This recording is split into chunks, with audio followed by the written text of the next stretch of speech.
মাৰিলে মাৰক বাচিলে বাচক আমি ইয়াতে থাকিম তাক ভোট দিয়া জিতাব লাগে তাই আমাক ইমান কষ্ট দিব নালাগছিল তো হিমন্ত বিশ্ব শৰ্মা কি কৰি আছে এতিয়া হা फरायसा কোনো জাতি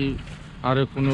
धोरोमजों কোনো लोब्बा खुलुमबाय लोगोफोर नोंथांमोनखौ आरोबाव नैबे मोनसे गोदान भिडिअ फरायदों आङो दिनैहाय आङो दंफैयो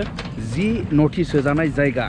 इभिक्शन खालामजागोन होननानै बे जायगाया दिनैहाय इभिक्शन खालामजाबाय बेनो जादों रुनिखाता रेन्जनि सिङाव थानाय कोराइबारि एरिया आरो दादगिरि एरिया बे मोननैखौहाय नटिसनि बायदिब्ला दिनैहाय इभिक्शन खालामगोन होनना बुंदोंमोन थिग बिदिनो इभिक्शन खालामबाय बेयो सेकेन्ड टाइम दा नोंथांमोना नायलांनो हागोन बेयावनि इभिक्शना माबोरै जादों जों गोबां डिपार्टमेन्टनि सुबुंफोरखौ बेयाव फैनायखौ जों नुनो मोन्दों दा बेबायदिनो नै बेयावथ' मिथिदों फ्राय सानथालिफोरने बांसिन बर' नेपालिफोरबो दंनो सावथाल मेफाल राजबंशिबो नामा ए माने बर' गैया आरो बे जायगायाव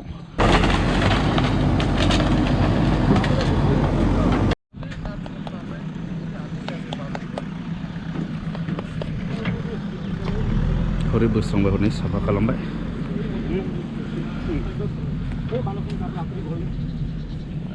তাতে সিহঁতে এতিয়া চৰকাৰৰ পৰা কিবা এটা আশা কৰি আছে যে চৰকাৰে কিবা সুযোগ সুবিধা দিয়ে নেকি সিহঁতক সেইটো লৈ সিহঁতে মাত মাতি আছে হয়তো চৰকাৰে হয়তো চাব সিহঁতক সেইখিনি আৰু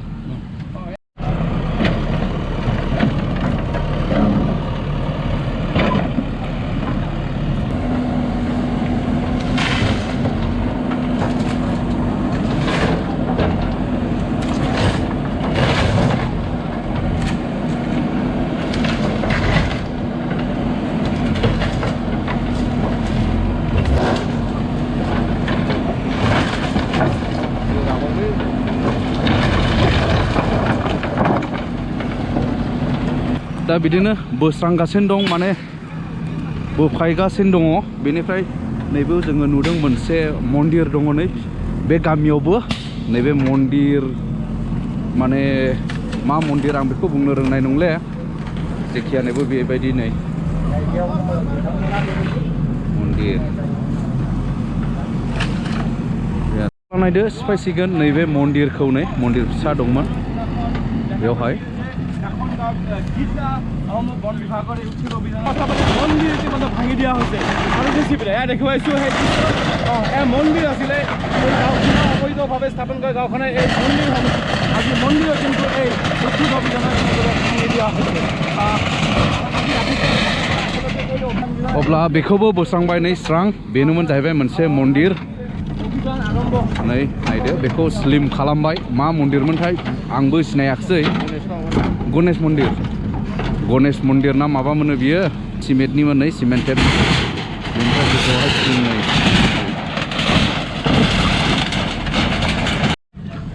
बेनिफ्राय बै मन्दिरनिफ्राय बे मन्दिराव दंमोन नैबे गणेश पिक्चारा नैबो दंमोन नै बेखौ बेयाव लाबोनानै दोनफैबाय नै गणेशनि पिक्चार गणेश माने साइड खालामनानै दोननायखौ जोङो नुनो मोन्दों नै मन्दिराथ' बैयावमोन जाहैबाय हनै बे स्लिम खालामनानै बेखौ सोलाबनानै दोनफैदों मिथिया बेबायदि आरो दा थांगासिनो दं माने खोलानिफ्राय हाबनानै दावखोगासिनो दं नालाय माने जिनिसा सा खोला गोलाव जादों आरो बे गामिया कोराइबारि बेलायनो आवगायगासिनो दं सिगांजों बेनिफ्राय नैबे गामिनि मोनसे गिर्जा न' नै थिंजों खोबनाय नैबे गिर्जा न'खौबो बे समाव सिफायसिगोन जाहैबाय नै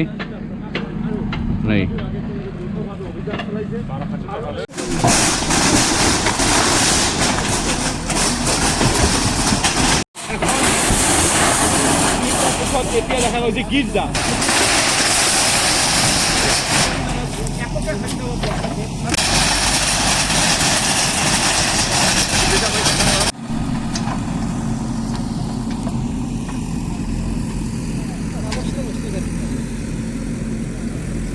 ओरै साहा गोलाव ओरै गामि गोजाम फाय बिनिफ्राय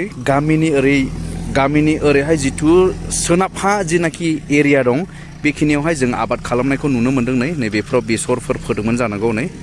बे गासिबो आबाद खालामग्रा माने खेथि मावग्रा जायगा बानायनानै लादों आरो बे बिथांमोना नै अब्ला नैबे कोराइबारि एरियानिया क्लियार जाबाय दा मोनसे जायगायाव थांबाव नागिरदों महायमोनलाय सार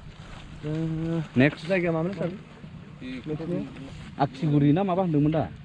खोनानायाथ' बिदिनो खोनादोंमोन देबाराङि एरिया बै माबाजों ना दा बेयावनो क्लियार जाबाय दाबसे जायगायाव थांबावसिगोन आरो दा सारमोनाबो आवगायबाय नै जेटिभि खारबोफिनबाय बेबायदि आरो एथिया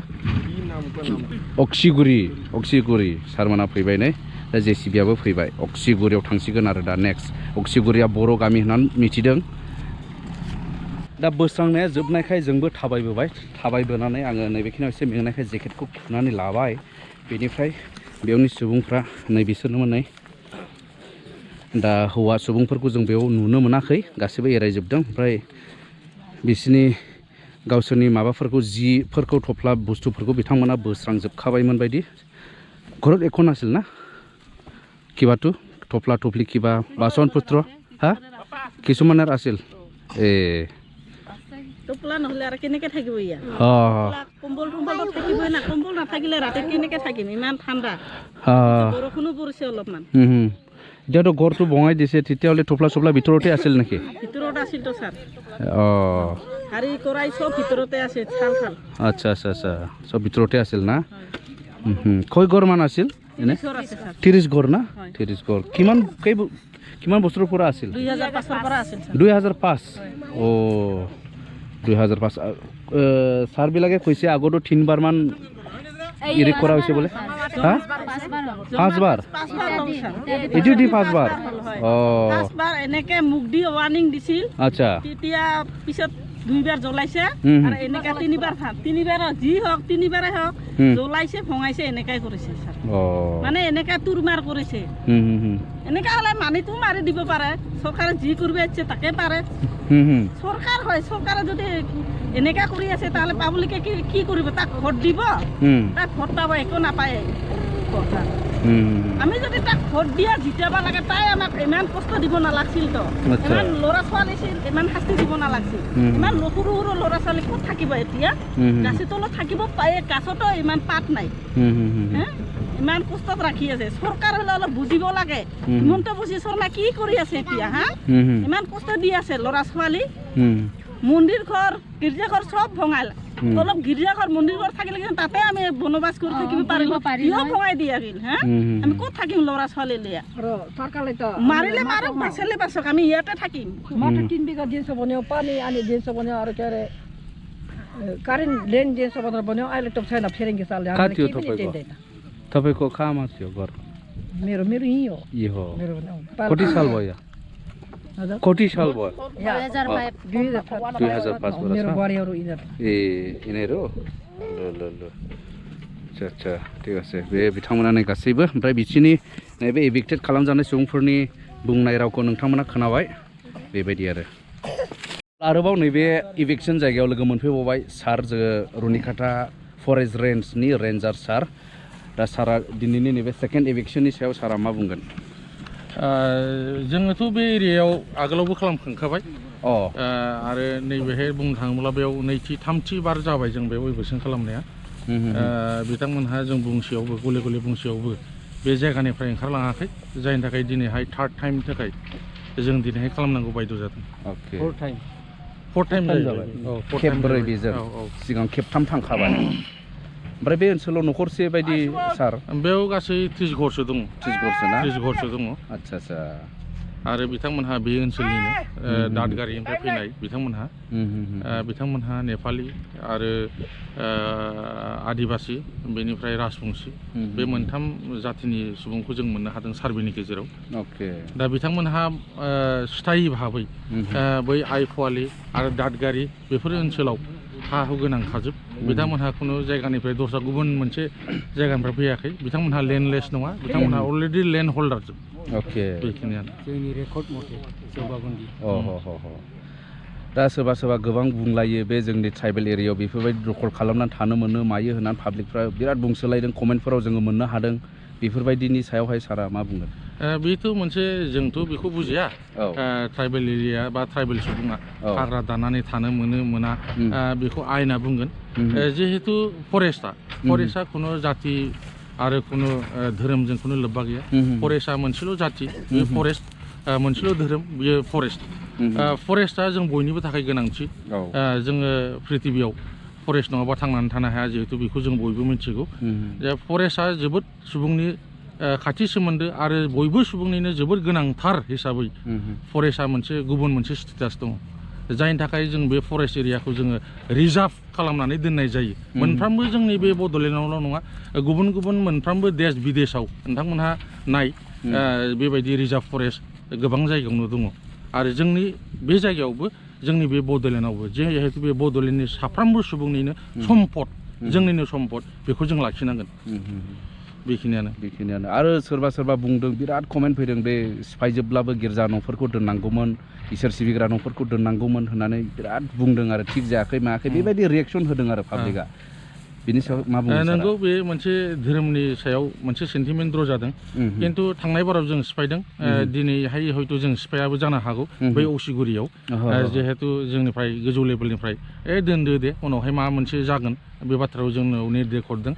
जिहेतु जोङो थांनाय बाराव सिफायनांगौ बायद' जादों जिहेतु बैफोर एरियाफ्राव जायफोरखौ जों एभिक्सन खालामदों बेयाव सुबुं थानायनि मोन्थायानो गैया जिहेतु सुबुङा बेयाव हाबनानै थानो मोननायनि मोन्थाय गैयाब्ला बेयाव सोर सुबुङा फैनानै गिर्जायाव सार्भिस खालामगोन बा माबा मोनसे मन्दिराव जों फुजा खालामगोन दा बिनि मिनिंलेस जायो हिसाबै जोङो बेफोरखौ सिफायलांनांगौ बायद' जादों बेखिनियानो आरो मा जायगाफोर एरियाफोर नोंथांमोननि माबा दंबावो थांखि दंबावो जोंनि चिरां जिल्लायाव जोङो इतिमध्ये जों दिनैहाय सेकेन्ड टाइम देग्लायनि गेजेराव दिनैहाय खालामनायनि उनावहाय जों मार्चआव लागोन जोंनि चिरां जिल्लायावनो दंबावो हादामबारि अन्थाइ थाइथाम होननाय बैफोर ओनसोलाव जों खालामनांगौ जादों बेबो एकदमबारे फ्रेश इन क्रस आरो बिनि उनावहाय गेजेराव जों हयथ' क'क्राझार जिल्लायाव थांगोन क'क्राझार जिल्लायाव जोङो उल्थापानि लंसुं आरो माखासे साहा बागानफोर बानायनाय दङ बेफोरखौ जोङो एभिक्सन खालामहैगोन बेनिफ्राय मोनसे खोथा लास्ट कुइसन सार दा बेयाव थागिबिफ्रा बुङो थाग्राफोरा बे सिगां सिफायजेननाय समफोराव जोंखौ बादा होफैयाखै होबथाफैयाखै दा जोंहा खस्थ' खालामनानै एसे एनै न' लुखांनानै बोसोरथाम बोसोरब्रै बा 6-5 बोसोरनि उनावसो जोंखौहाय होखारफैदों सिगां मानो होखाराखै नै बेफोरबायदि खोथा बिराद ओंखारदों आरो बिनि सायाव सारा मा बुंगोन बिथांमोनहा जिहेतु थानायनि सिगां जेराव थानो लादों बेयो सरकारि हा बेयो फरेस्ट रिजार्भ फरेस्ट एरिया बेखौ मिन्थिनानै लानाया गोनांथि दंखायोमोन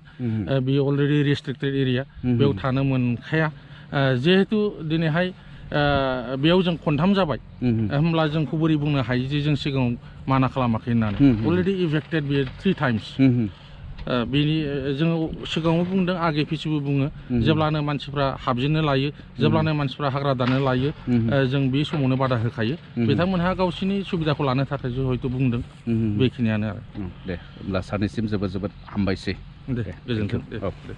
गोजोन्थों राजा खुंगुर ब्रादार आं साबसक्राइबार सारनि आंबो बिथांनि साबसक्राइबार नङा दां मोजां मोनबाय नोंथांखौ लोगो मोननानै